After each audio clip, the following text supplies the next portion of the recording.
قرآن قرآن قرآن آسان درس قرآن۔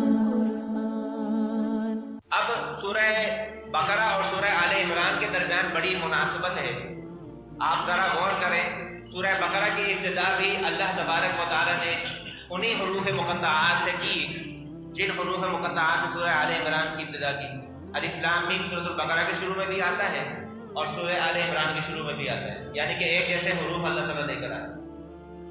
اور پھر سورۃ البقرہ کی ابتدا میں بھی قرآن کے بارے میں بات ہوئی، ذالک الکتاب لا ریب فیہ، یہاں پر بھی یہی قرآن ہی کے بارے میں بات ہوئی ہے۔ نزل علیک الکتاب بالحق مصدقا لما بین یدیہ من التوراۃ والانجیل۔ صحیح۔ اس کے بعد یہ دیکھیں کہ سورۃ البقرہ کے شروع میں تین طرح کے گروہوں کا ذکر ہوا کہ جو ایمان لانے والے تھے ان کا ذکر ہوا، پھر جو ایمان نہ لانے والے تھے کفار تھے ان کا ذکر ہوا، پھر منافقین کا ذکر ہوا۔ صرف وہاں پر ذکر کیا گیا، اور یہاں پر ان کے جو غلط عقائد تھے سورہ آل عمران کے اندر ان عقائد کا بیان آئے گا اور ان کا رد دلائل کے ساتھ اللہ تبارک و تعالیٰ بیان فرمائے گا۔ یہ بھی ایک مناسبت ہے۔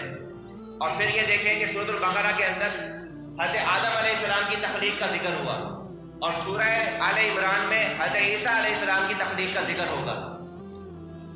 تو دونوں کے اندر کیا مناسبت ہے کہ آدم کو اللہ تعالیٰ نے ماں اور باپ دونوں سے بغیر پیدا فرمایا، اور عیسیٰ علیہ السلام کو اللہ تعالیٰ نے صرف ماں سے باپ کے بغیر پیدا فرمایا۔ یہ مناسبت ہے ان کے ذکر کے اندر۔ اور اس کو مقدم اور مؤخر کیوں کیا؟ آدم کے ذکر کو مقدم اس لیے کیا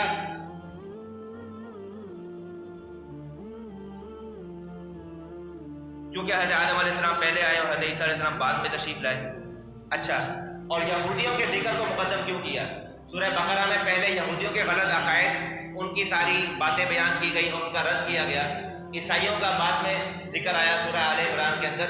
اس کی وجہ بھی واضح ہے کہ یہودی وضع کے اعتبار سے پہلے اور نصارہ جو ہیں وضع کے اعتبار سے بعد میں۔ موسیٰ علیہ السلام کو ماننے والے پہلے ہیں اور عیسائی جو بعد میں دنیا میں آئے۔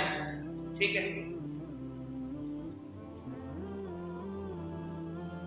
اور اسی طرح سے اختتام پہ آ جائے، سورۃ البقرہ کا اختتام بھی اللہ تبارک و تعالیٰ نے دعائیہ کلمات پر فرمایا۔ لا یکلف اللہ نفسا الا وسعہا لہا ما کسبت وعلیہا ما اکتسبت ربنا لا تؤاخذنا ان نسینا او اخطانا۔ دعائیہ کلمات پر سورت کا اختتام ہوا، اور سورہ آل عمران کا اختتام بھی دعائیہ کلمات پر ہوا ہے۔ تو یہ مناسبت ہے سورتوں کے درمیان، اور یقیناً اللہ کے پاک کلام کے اندر ایک ربط ہے، ایک تعلق ہے، ایک مناسبت ہے، ایک تفصیل ہے۔ ٹھیک ہے، اس کو بھی سمجھنا چاہیے۔ اب سورہ آل عمران کے فضائل کیا ہیں؟ حضرت نواس بن سمعان رضی اللہ تعالی عنہ سے روایت ہے کہ نبی اکرم صلی اللہ تعالی علیہ وسلم نے فرمایا کہ قیامت کے دن قرآن مجید اور اس پر عمل کرنے والوں کو لایا جائے گا، اور ان کے آگے سورہ بقرہ اور سورہ آل عمران ہوگی۔ جو لوگ قرآن پڑھتے رہے اور اس پر عمل کرتے رہے، قیامت کے دن اللہ کے حضور کس طرح پیش ہوں گے کہ سورہ بقرہ اور سورہ آل عمران ان کے آگے کھڑی ہوں گی شفاعت کے لیے۔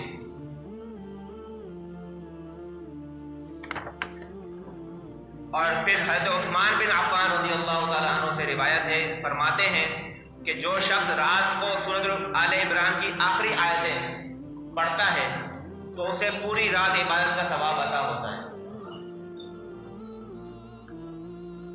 اب اس سورت کے مضامین کیا ہے؟ بنیادی مضمون میں نے آپ کو بتا دیا کہ حضرت عیسیٰ علیہ السلام کے بارے میں یہاں پر تفصیل سے باتیں آئیں گی، واقعات آئیں گے، اور ان کی پیدائش کے واقعات، اور پھر عیسائیوں کے باتیں، یہودیوں کی باتیں آئیں گی، عیسائیوں کی باتیں آئیں گی کہ انہوں نے کس طرح ان کے بارے میں غلط عقیدے گھڑے اور ان کو خدا کا بیٹا بنایا۔